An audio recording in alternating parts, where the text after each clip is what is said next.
ಬಾಗಲಕೋಟೆ ಜಿಲ್ಲೆಯ ಇಳಕಲ್ ತಾಲೂಕಿನ ಇಳಕಲ್ ನಗರದ ಶ್ರೀ ವಿಜಯ ಮಹಾಂತೇಶ್ವರ ಗದ್ದಿಗೆಯ ಪಕ್ಕದಲ್ಲಿ ಹರಿಯುವ ಹಿರೇಹಳ್ಳಕ್ಕೆ ಇಂಗು ಕೆರೆ ನಿರ್ಮಾಣ ಕಾಮಗಾರಿ ಭೂಮಿ ಪೂಜೆ ನೆರವೇರಿಸುವ ಮೂಲಕ ಮಹತ್ವದ ಜಲ ಸಂರಕ್ಷಣಾ ಯೋಜನೆಗೆ ಚಾಲನೆ ನೀಡಲಾಯಿತು. ಕರ್ನಾಟಕ ಸರ್ಕಾರದ ಸಣ್ಣ ನೀರಾವರಿ ಮತ್ತು ಅಂತರ್ಜಲ ಅಭಿವೃದ್ಧಿ ಇಲಾಖೆಯ ವತಿಯಿಂದ ಕೈಗೆತ್ತಿಕೊಂಡಿರುವ ಕಾಮಗಾರಿಯ ಭೂಮಿ ಪೂಜೆಯನ್ನು ಸಚಿವ ವಿಜಯಾನಂದ ಎಸ್ ಕಾಶ್ಯಪ್ಪನವರು ನೆರವೇರಿಸಿದರು.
ಭೂಮಿ ಪೂಜೆಯ ಬಳಿಕ ಕಾಮಗಾರಿ ನಡೆಯುತ್ತಿರುವ ಸ್ಥಳಕ್ಕೆ ತೆರಳಿದ ಸಚಿವರು ಇಲಾಖೆ ಎಡಬಲಿ ಪ್ರಕಾಶ್ ನಾಯಕ್ ಹಾಗೂ ಗುತ್ತಿಗೆದಾರ ಆಲೂರು ಅವರೊಂದಿಗೆ ಚರ್ಚೆ ನಡೆಸಿ ಕಾಮಗಾರಿಯ ಕುರಿತು ಸಂಪೂರ್ಣ ಮಾಹಿತಿ ಪಡೆದುಕೊಂಡರು.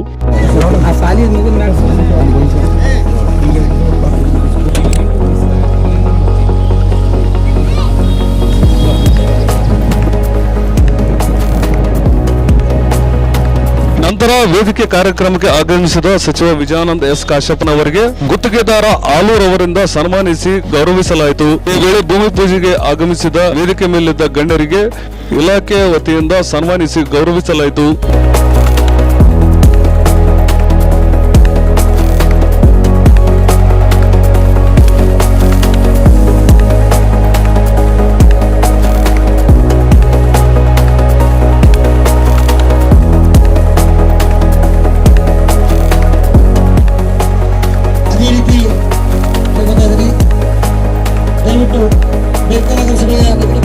ಮೂಲಕ ಈ ಒಂದು ಕಾರ್ಯಕ್ರಮದ ವೇದಿಕೆಗೆ ಬರಬೇಕು. ಹಾಗೆ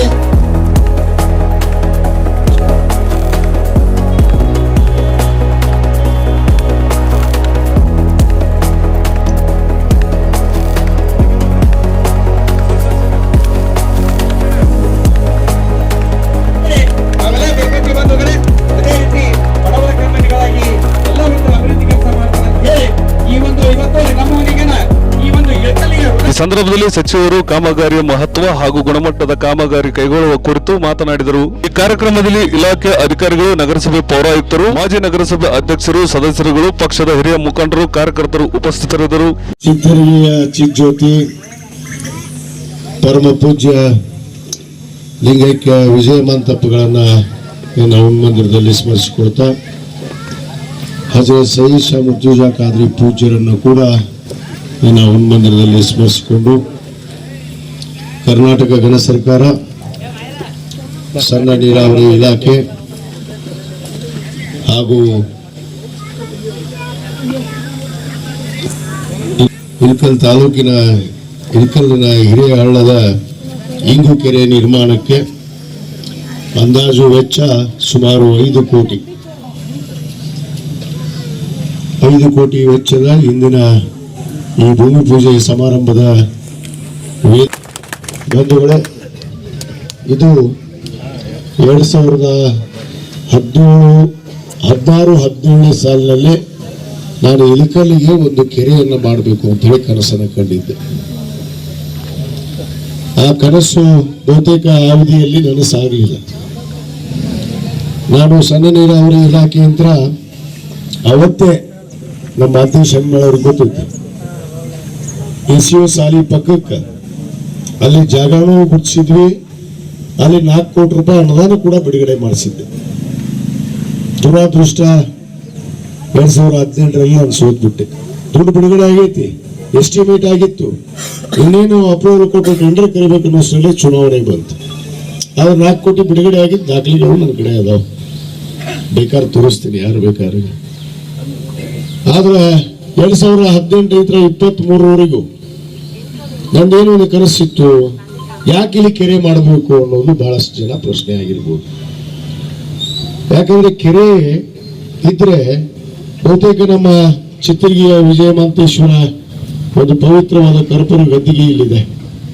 ಬಹುತೇಕ ಎಲ್ಲರೂ ಕೂಡ ಸೋಮವಾರ ಆ ಪೂಜ್ಯರ ದರ್ಶನಕ್ಕೆ ಬರುವಂಥದ್ದು. ಬಹುತೇಕ ಇಲ್ಲಿ ದೊಡ್ಡ ಹಳ್ಳ ಹರಿತೈತಿ, ಆ ನೀರು ವೇಸ್ಟ್ ಆಗಿ ಹರಿದು ಹೋಗುತ್ತೆ. ಆ ನೀರನ್ನ ಸಂಗ್ರಹಣೆಯನ್ನು ಮಾಡಿ ಒಂದು ಕೆರೆಯನ್ನ ನಿರ್ಮಾಣ ಮಾಡಿ, ಕೆರೆ ಅಷ್ಟೇ ಅಲ್ಲ, ಅಲ್ಲಿ ಒಂದು ತರ ಈ ಊರಿನವರಿಗೆ ಪ್ರತಿ ದಿವಸ ಸಾಯಂಕಾಲ ಒಂದು ಒಳ್ಳೆಯ ಏನು ವಾತಾವರಣವನ್ನು ನಿರ್ಮಾಣ ಮಾಡಿ ಅವರಿಗೆ ವಾಕಿಂಗ್ ಮಾಡೋದಕ್ಕಾಗಿರ್ಬೋದು, ಇವತ್ತು ಅವರು ಅಲ್ಲಿ ಬಂದು ವಿಶ್ರಾಂತಿಯನ್ನು ತೆಗೆದುಕೊಳ್ಳೋಕ್ಕಾಗಿರ್ಬೋದು, ಮಕ್ಕಳಿಗೆ ಆಟವನ್ನು ಆಡಿಸುವಂತ ವ್ಯವಸ್ಥೆಯನ್ನು ಮಾಡೋದಾಗಿರ್ಬೋದು. ಅದಲ್ಲದೆ ಈ ಓಪನ್ ಜಿಮ್ ಅಂತ ಬರುತ್ತೆ, ನಿಮ್ಗೆ ಗೊತ್ತೈತಿ, ಯುವಕರಿಗೆ ಓಪನ್ ಜಿಮ್ ಅನ್ನು ಕೂಡ ನಾವು ಓಡಿಸ್ತಾ ಇದೀವಿ. ಅದರಲ್ಲಿ ಓಪನ್ ಜಿಮ್ ಅನ್ನು ಕೂಡ ನಾವು ಮಾಡ್ತಾ ಇದೀವಿ. ಅಲ್ಲಿ ಯುವಕರು ಬಂದು ಆ ಜಿಮ್ ಮಾಡೋದು, ಅವ್ರ ಆರೋಗ್ಯವನ್ನೇ ಕಾಪಾಡೋದಕ್ಕೆ ಒಂದು ಒಳ್ಳೆಯ ಪರಿಸರದಲ್ಲಿ ಒಂದು ಕೆರೆ ಇದ್ರೆ, ಊರಿಗೆ ಬಹಳಷ್ಟು ಕೆರೆ ಇರ್ತಾವೆ ನೋಡ್ರಿ, ನೀವು ಎಲ್ಲಾ ಕಡೆ ಕೆರೆ ಮಾಡ್ತಾರೆ. ಕೆರೆ ಮಾಡಿ ಅಲ್ಲಿ ವಾತಾವರಣವನ್ನು ಸುಂದರಗೊಳಿಸಿ ಅಲ್ಲಿ ತಮ್ಮ ಕುಟುಂಬದ ಸದಸ್ಯರಿಗೆ ಊರಿನವರು ಬಂದು ವಿಶ್ರಾಂತಿಯನ್ನು ತೆಗೆದುಕೊಂಡು ಅಲ್ಲಿ ಒಂದು ಮಕ್ಕಳಿಗೆ ಆಟವನ್ನು ಆಡಿಸಿ ಅಲ್ಲಿ ಒಂಥರ ಪಿಕ್ನಿಕ್ ಬಂದು ಊಟ ಗೀಟ ಮಾಡ್ಕೊಂಡು ಹೋಗುವಂಥದ್ದು ಎಲ್ಲಿ ನಮ್ಮ ಇಳಕಲ್ಲಲ್ಲಿ ಇರಲಿಲ್ಲ. ಅದಕ್ಕೆ ನಾನು 2017ರಲ್ಲಿ ಆ ಒಂದು ಕೆರೆಯನ್ನು ನಿರ್ಮಾಣ ಮಾಡಿ ಈ ವಾತಾವರಣವನ್ನು ಇಳಕಲ್ ನಗರಕ್ಕೆ ಸೃಷ್ಟಿ ಮಾಡಿದ್ರೆ ಒಳ್ಳೇದಾಗತ್ತೆ ಅನ್ನೋದನ್ನ ನಾನೇ ಖುದ್ದಾಗಿ ವಿಚಾರ ಮಾಡಿ ಮಂಜೂರಾತಿ ಮಾಡಿಸಿದೆ. ಆ ಮಂಜೂರಾತಿ ಆಗಿ ದುಡ್ಡು ಹೋಯ್ತು. 2018 23 ಆ ದುಡ್ಡು ಹೋಯ್ತು. ಆ ಯೋಜನೆಯನ್ನು ಪ್ರಾರಂಭ ಆಗಲಿಲ್ಲ. ಮತ್ತೆ ನಿಮ್ಮೆಲ್ಲರ ಆಶೀರ್ವಾದದಿಂದ 2023ಕ್ಕೆ ನಾನು ಗೆದ್ದ ತಕ್ಷಣ ಈ ಯೋಜನೆಯನ್ನು ಕೈ ತೆಗೆದುಕೊಂಡೆ. ಅವತ್ತು ಕೇವಲ 4 ಕೋಟಿ ಬಿಡುಗಡೆ ಮಾಡಿಸಿದ್ದೆ. ಈಗಾಗಲೇ 4 ಕೋಟಿ ಕೆಲಸ ಪೂರ್ಣ ಆಗಿದೆ. ಈ ಮತ್ತೆ 4 ಕೋಟಿ ಬಿಡುಗಡೆ ಮಾಡಿಸಿದ್ದು ಬಂದುಕೊಳ್ಳೋಣ ಒಳ್ಳೆದನ್ನ. ಆ 4 ಕೋಟಿ ಕೆಲಸ ಈಗಾಗಲೇ ಪೂರ್ಣಗೊಂಡಿದೆ. ಈಗ ಮತ್ತೆ 5 ಕೋಟಿ ರೂಪಾಯಿಯನ್ನ ಇವತ್ತು ವೆಚ್ಚದಲ್ಲಿ ಒಂದು ಕೆರೆ ನಿರ್ಮಾಣ ಮಾಡಿ ಅಲ್ಲಿ ಫುಟ್ಪಾತ್ ಆಗಿರ್ಬೋದು, ಗಾರ್ಡನ್ ಆಗಿರ್ಬೋದು, ಅಲ್ಲಿ ಜಿಮ್ ಆಗಿರ್ಬೋದು, ಎಲ್ಲ ರೀತಿ ಸೌಕರ್ಯಗಳನ್ನ ಮಕ್ಕಳಿಗೆ ಆಟ ಆಡುವಂತ ಒಂದು ಸಾಮಾನುಗಳಾಗಿರ್ಬೋದು ಎಲ್ಲವನ್ನ ಅಳವಡಿಸಿ ಇಳಕಲ್ ನಗರಕ್ಕೂ ಒಂದು ಕೆರೆ ಇರಬೇಕು. ಆ ವಾತಾವರಣವನ್ನು ಸರಿ ಮಾಡೋದಕ್ಕೆ ಇವತ್ತು ಕೆರೆಯನ್ನ ಮಾಡುವಂತ ಕೆಲಸ ಮಾಡ್ತಾ ಇದ್ದೀವಿ.